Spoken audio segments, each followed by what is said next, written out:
The following adaptive exercise focuses on your back muscle called your erector spinae. You're going to start seated in a chair or a wheelchair or on the couch, but you're going to need a dumbbell or another type of weight. Leaning forward in your chair, you're going to be holding the dumbbell, palms facing you.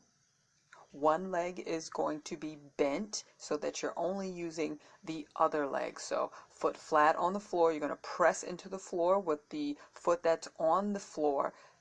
Lift up your torso, pulling the weight along with you, but do not bend your arm. Once you get the weight to your knee area, you will stand up, thrusting your hips forward to a complete stand.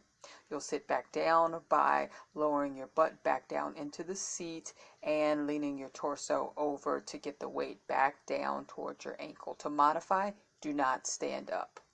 You'll just raise your torso up, pulling the dumbbell up with a straight arm towards your knee area, and then slowly lowering the dumbbell back down towards your ankle with a straight arm. Repeat. Thanks so much for watching. Please like, share, and subscribe for more adaptive exercises.